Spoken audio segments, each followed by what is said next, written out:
Hi everyone, Zoshi here, and welcome back to my channel. If you are a subscriber or even just an occasional watcher of this channel, it's likely you share similar interests with me, such as a love for Japanese nerd culture like anime, manga, Japanese music and fashion, maybe you like video games, fantasy, or horror. What my viewers may not know is that I am a big fan of creepy content. I get fascinated by conspiracies, the supernatural, and I love internet mysteries. So with that being said, I wanted to do something different for the spooky season of October and to celebrate my birthday in November. So instead of playing a virtual game, I'm going to tell you about the real life game I've found myself caught up in lately, and the rabbit hole that followed. So grab that pumpkin spice latte and get comfortable, and let me tell you a story. As I mentioned before, I am a massive fan of both Japanese nerd culture and creepy internet mysteries. If you share any of these interests with me, then it's likely you may have seen this thumbnail, or any of these thumbnails. An absent-looking anime girl who seems to be lost in a world of purple grape aesthetics. If you have seen these thumbnails and you've clicked on them, you'll know that these are music videos, and you would have noticed that there is no title and no author, though the songs seem to be posted by a very specific YouTube channel. I think it's safe to say that the original uploader though is probably this Nameless channel. From what I have gathered from clicking on these Nameless videos that are being suggested and reading the comments of these videos, because these videos have no title, the only way to come across them is if YouTube recommends them to you, which of course depends on the algorithm, which is determined by the sort of activity you do on your account. Because of this, the consensus is that you do not choose to watch the video, rather the video chooses you. And in the comments, people often ask if you, watching the video, also have been chosen. As soon as I read this, I was instantly hooked on the idea that there was some kind of cult-like following attached to these videos. Of course, this meant I needed to look further into what was going on. Perhaps unsurprisingly from the style of the thumbnails and the possible use of a Vocaloid system to record the songs, which are sung in Japanese, the account is based in Japan. From looking at the uploads on this Nameless channel and other channels that have re-uploaded these songs, the first song that most channels have in common was a song uploaded approximately 11 months ago as of writing this. So this song I'm just going to call the 11-month song. Not very imaginative, I know. The video is done in a 16-bit pixelated style. In a small square in the middle of a black screen plays out some animations of a purple-haired anime figure sleeping and then being woken up, and another purple-haired anime figure walking. From looking at the English captions for the song, as the song is in Japanese and I've forgotten most of the Japanese I learnt, the lyrics seem to suggest that this narrator is perhaps dead and is now a ghost. They sing about how the things they did that day, such as what they ate, is now meaningless considering what's going to happen later, i.e. they die. They sing about the difficulty they may be having being in this afterlife state, as they are constantly waiting for something, as if they're stuck in the area where they died. The song appears to take us from the narrator singing in present tense to the narrator singing in the past tense, to show the passing of time from before to after their death. In terms of the content of the song, whilst fans of Vocaloid will know that Vocaloid fans love a creepy song that they can conjure up theories about, this song did not stand out to me as a particularly creepy song with a darker meaning. That is, compared to some Vocaloid songs I've heard. I'm looking at you, Kikuo. From looking at the comments, many other listeners appear to have a similar theory about the meaning of this song, so this was enough for me to move on to song number 2. In the second song, which I will call the 9-month song, the music video takes on a similar style to the previous video. In a small square in the middle of a black screen plays out some animations of a purple-haired character in a 16-bit pixelated style, except this time I realized that in this and in the last video, the purple-haired character and the purple-haired female character may not be the same character. They both appear in the videos but have slightly different aesthetics that I didn't notice previously. The purple-haired character often wears a white shirt and has the events happening to him, but the purple girl is in a more dulled purple colour and has a big white ribbon in her hair, and tends to show up in the choruses as the songs pick up. She is the one we often see in the popular anime-style thumbnails. This song starts off with a slightly more upbeat tone than the previous song did, but as the song progresses, you get a sprinkling of half notes and jumps between major and minor keys that make the song just the right amount of unsettling. This song on the surface appears to be about the purple-haired kid being kidnapped by a seahorse and almost drowning until they are rescued at the last minute. The purple-haired kid starts to like the idea of being kidnapped by the seahorse, however, and when the seahorse tries to kidnap him again, the kid turns around and traps the seahorse for himself. Again, not a very creepy song, and certainly less creepy than the previous song. The third song is the infamous song that initially caught my attention, and most likely yours. I will call this song Kisaragi Station, as the song has a very popular theory already established behind it.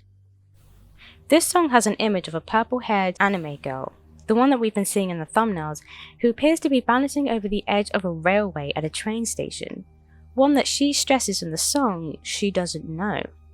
The song has been theorized to be based on a creepypasta about a station in Japan called Kisaragi Station that doesn't actually exist. But a little further searching led me to a video by Madame Macabre, who explains it actually started out as a conversation that a girl called Hasumi started having on the Japanese forum 2chan, explaining her experience at the station to some of the other 2chaners on the site. There are countless videos about this urban legend, so I will try to keep this summary as brief as I can. So let me quickly explain. Supposedly, Hasumi was on a train taking a trip that would usually take about 5 minutes. However, the train didn't stop anywhere for an hour. Meanwhile, Hasumi was having no luck getting to the conductor or the driver to find out why this was. The whole time, Hasumi is asking fellow 2chaners what she should do, as she's growing concerned. The train finally stopped somewhere called Kisaragi Station. Hasumi got off at this unknown stop, and the train abandoned her in this desolate location that no one could find any information about online. With no one knowing where Kisaragi was, even Hasumi's parents, who were attempting to come and get her, and there being no public phones anywhere to be found, Hasumi begins to follow the track in the direction that she came in. After calling the police and being dismissed as a prankster, Hasumi begins to get spooked by the voices she can hear in the distance, and the sound of drumming. After seeing an apparition of a one-legged old man, Hasumi then turns and attempts to run through a train tunnel as the sound of drumming appears to follow her. This whole time, Hasumi is still relaying these events to the other 2chaners on her phone. After making it out the other end of the tunnel, Hasumi finds aid from a strange man hanging around on the train tracks. He offers to take her to safety on another train. However, his character becomes unsettling as he stops being so kind to Hasumi and instead begins to speak to himself as he drives the train. Hasumi states to her fellow 2chaners that she's going to attempt to jump off the train, and as far as this story goes, Hasumi was never heard from on the forum again. For me, this is the first song that gives me a little more of the creepiness that I was hoping for when I first jumped into this phenomena.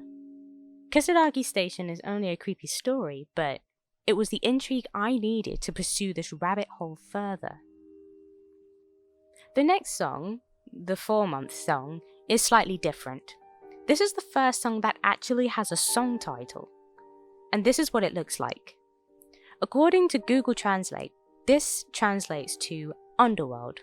The theory behind the meaning of this song is a little more mixed, and the lyrics are a little more vague as to what the song is actually about.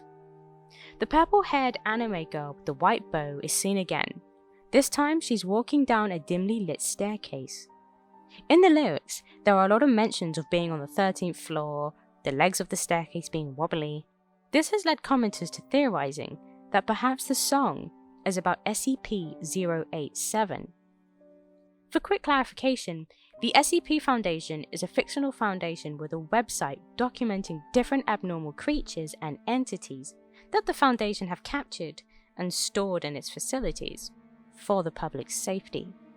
It is a database where people from all over the world can create a story along with their SCP creature, which they can then contribute to the fictional organization. I'll leave some links in the description if you want more information about SCP.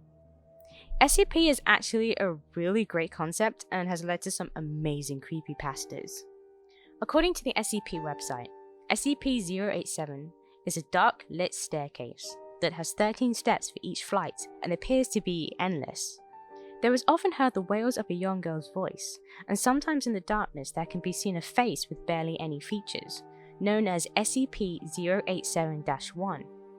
Bear in mind, the featureless face is also mentioned in the song Underworld. As of recording this video, the latest song was uploaded September. At first I thought it was another song about Kisaragi Station, due to many of the lyrics mentioning a strange train station, but I soon realized it wasn't. Just another song about a train. This person seems to really like trains.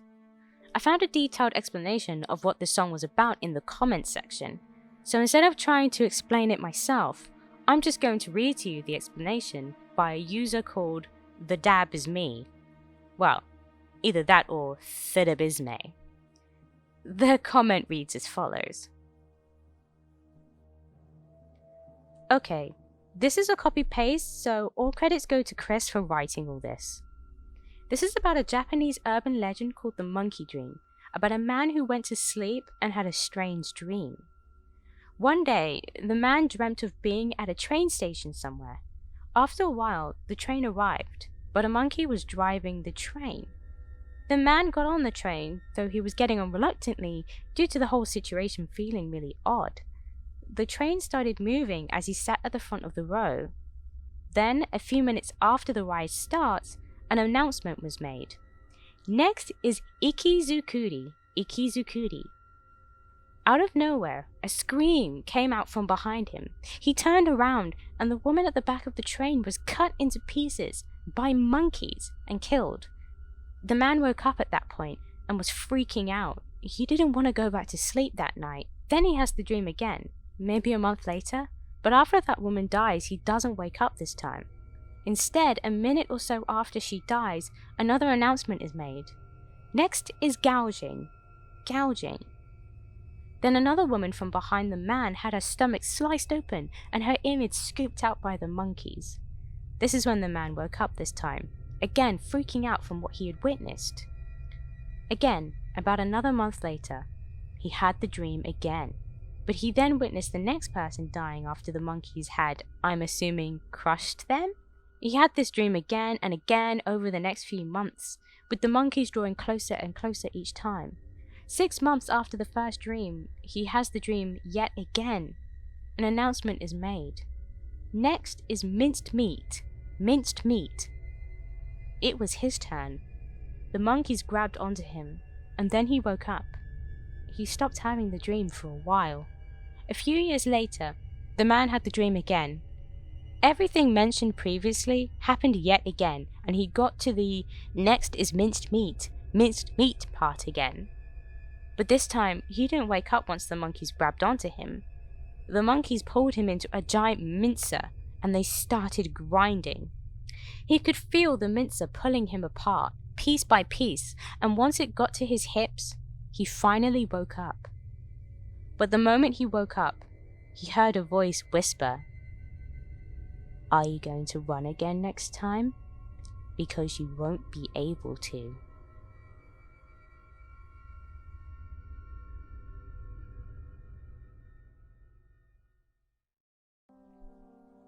I think it's safe to say, this creator certainly likes creepy internet stuff. Like creepypastas, urban legends, And they probably like things like ARGs too, going by the game-like element of having the songs find you in the recommendations, and not cheating by finding ways you can search the songs when you have no title, making them hard to find. Although this person's Twitter handle appears to be at x000x_, which the creator actively puts in their video descriptions. This actually makes the songs relatively easy to find without trying to hit the spacebar for the right amount of times in the search box until something happens. Whilst all these creepy aspects of this phenomena make it interesting, it was the suggestion that this was part of some kind of cult that piqued my interest. Considering the majority of people who find these videos have them suggested to them by the algorithm, as I said earlier, people viewed this as listeners being chosen by the song. This of course adds another layer of spoopiness and elevates the feeling of a cult following. Look at any comment in the comments section and you'll either see "Welcome to the cult" or "Who else here was chosen?" There are also commenters who go further and get upset if people talk about the cult or explain it, giving away cheats on how to find the channel or talking about the cult on a video that is not on the official channel. I found that a lot of the chosen ones are mad at a YouTuber called Akidearist, who made a video discussing the phenomenon, explaining the cult, how to find the songs, and even how the creator manages to create blank titles when YouTube requires a title for all videos. Whilst I can see why the cult would be annoyed at Akidearist for bringing attention to Kisaragi Station and the Nameless artist, probably because it may now generate a lot of Akidearist brought me here comments instead of chosen ones, genuine chosen ones, it is not a surprise that a video that has 5 million views? Well, it's hardly a secret cult then, is it? Wow, okay. It's definitely not a surprise that attention is going to be brought to a video that is so instantly interesting, especially if it has 5 million views. 5 million, Jesus. I also don't think Akidearist should be slated too hard, considering she didn't analyze every single song. She mostly went in depth about Kisaragi Station and the story behind it, and only about 30% of the video was about the cult and the phenomena itself. Having said that, I'm probably going to get into more shit than she did then. Whoops. Whilst the idea of this cult following was exciting, I stumbled across some comments that were a little more disturbing than what the comment section was already trying to generate. And this had to do with the creator of the songs themselves. I have thus far found a possible clue explaining who the creator of these songs might be, and the possible backstory as to why this phenomena came to be. I stumbled across this explanation in the comment section of a song that was dated as having been released 5 years ago. A song that had a music video that used exactly the same 16-bit style and black background, with an Undertale-like square in the center on the screen that the Nameless artist used in their first 2 Nameless songs. I had to check this out, since it was dated so long ago. The song was titled Yatsume Ana, or Lamprey Hole, according to YouTube. Unsure as to which upload of the song was the original version, I stuck with the 5-year-old version as this was the oldest version I could find, which was just as well as it had the most interesting comments. This is where I found a possible explanation as to who the author of these nameless songs might be, and why they're nameless. I'm just going to say this now, talking about this will probably get me ousted from the cult, as it is somewhat forbidden to bring up the creator's past. But I don't live in a creepypasta, and these songs have 4,999,970 more views than my average video, so someone's gonna talk about them eventually. While I'm not particularly fond of this commenter's username, you can find the comment on the video posted by a channel called Karamaki. They explain that a songwriter who may as well be known as He Who Shall Not Be Named created popular songs using Vocaloids and apparently wrote some music for popular Japanese indie games back in 2013. The name of this creator seems to cause outrage whenever it's said out loud, so for now I'm just going to call them K. until I feel comfortable that I'm not going to get burned at the stake for saying his name, or at the very least feel I won't get a lightning scar branded on my forehead. As someone who was already perceived as odd by society, Kay reacted badly when recognition for his music grew on Nico Nico Douga, a music sharing platform, and he started becoming rapidly popular. He apparently didn't enjoy the limelight that tended to come with gaining popularity on Nico Nico, and this caused a rather disturbing response from Kay. Fandom Wiki states that in 2013, this fame caused Kay to wipe all traces of his music and game projects from internet platforms.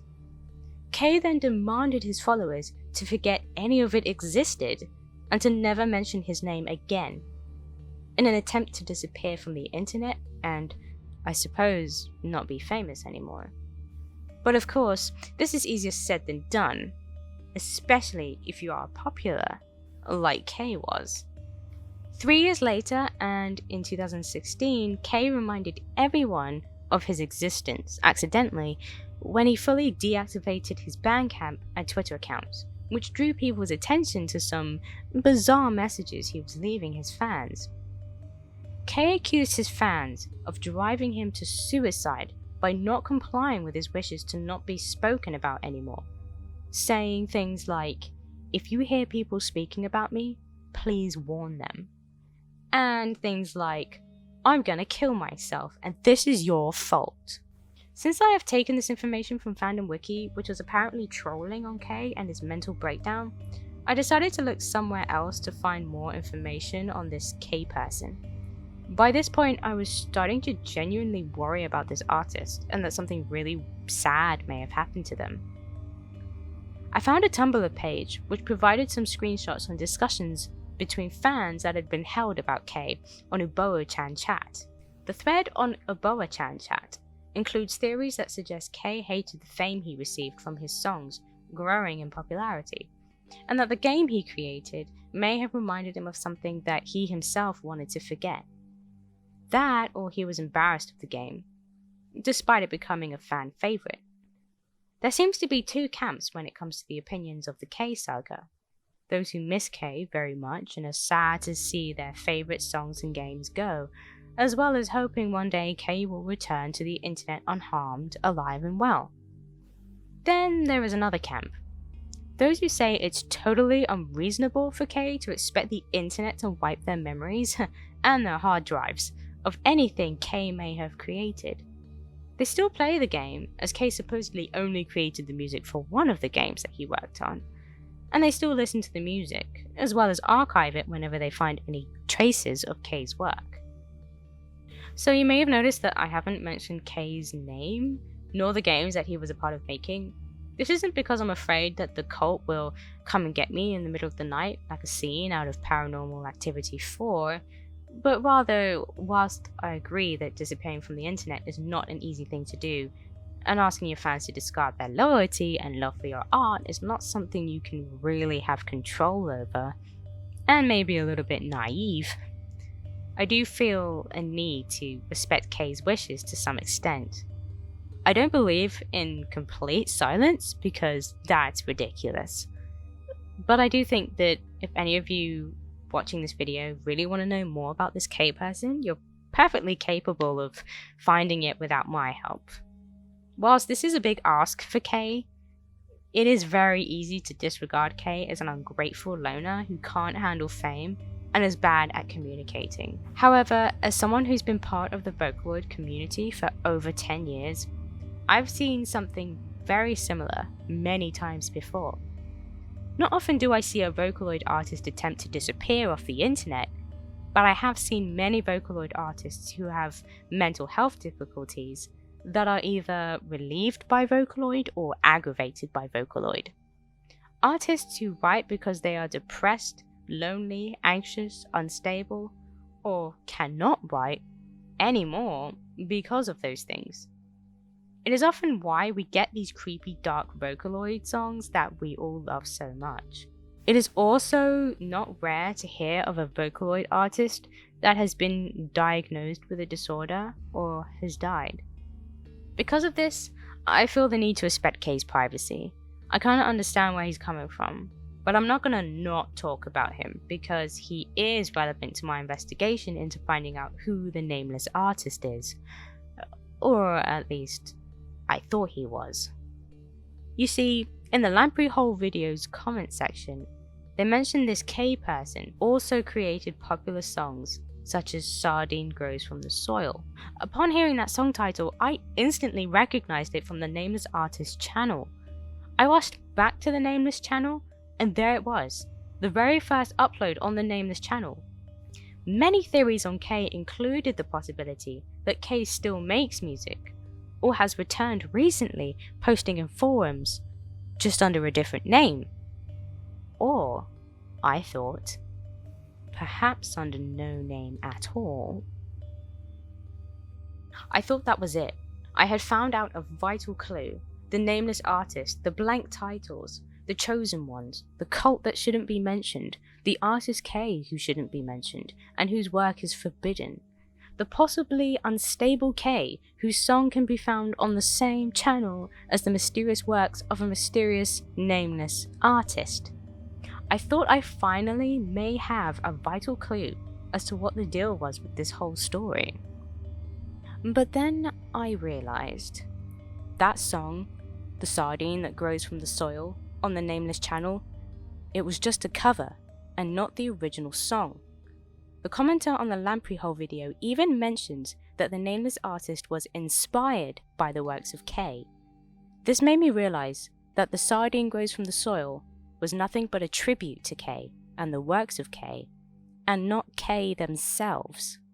Something that even Akidearist mentioned in her video, and somehow I did not pick up on it.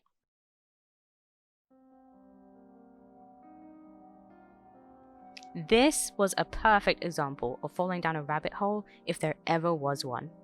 In typical conspiracy fashion, mixed with the habits of a Vocaloid fan, I had to know if there was something deeper, a darker meaning to these songs, which led me to analysing these songs a little deeper than I actually needed to.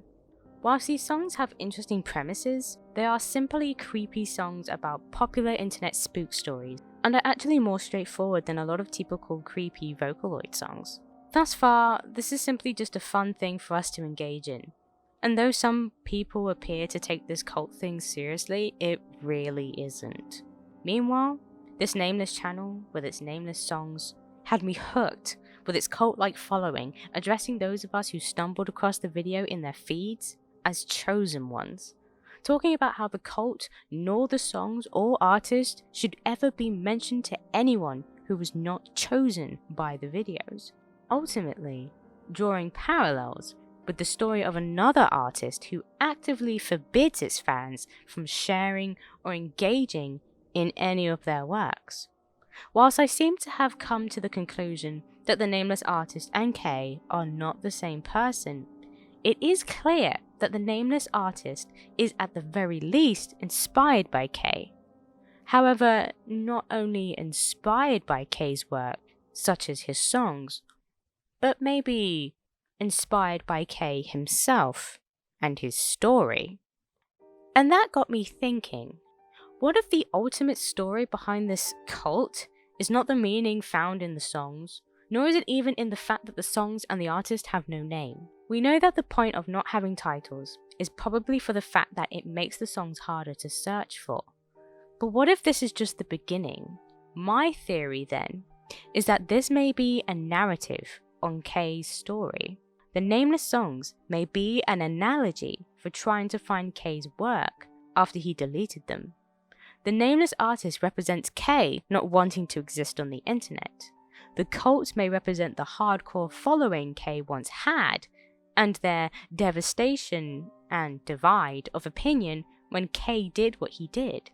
Whilst the cult mentality appears to be organic, the words "Welcome to the cult" can be seen at the end of the Kisaragi station video, so this part of the narrative was actually encouraged by the nameless creator. The concept of not speaking about the cult to those who were not chosen makes me think of the concept that only those who were around during the K era would have known about K, and the legend of K would have eventually faded away just as he wished, if his fans complied and didn't share the knowledge of him and his work with other people. When you compare the comment section on the Nameless song and K's songs, the comments are very similar. The only difference is that in one comment section, they say, "Don't mention K's name," and in the other, they say, "Don't mention the cult."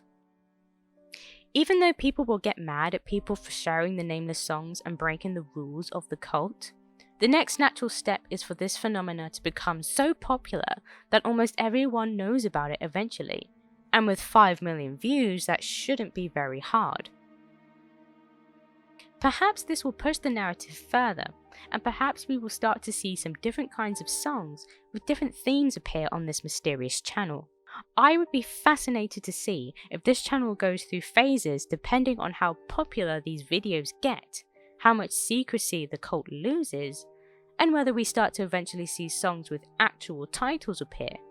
Maybe to reflect the loss of exclusivity the channel used to have. Whether the Nameless channel is or isn't K in disguise, the creator of this Nameless channel was certainly aware of K's work. So it's not too far-fetched to assume that they may also know K's story. Either way, this has been a fascinating rabbit hole to jump down. I've never done anything like this before on the channel, and honestly, I was really nervous about doing this. I love YouTube channels that make content like this, and I've always wanted to try it out for myself, and I actually had a lot of fun in the process. So if you stuck with me to the end of this video, thank you so much. I really, really appreciate it. Let me know in the comments what you think. What's your theory? And do you think my theory carries any weight at all? Let me know below. Don't forget to check the description and like the video if you enjoyed it. I hope you guys can/were able to celebrate Halloween this year.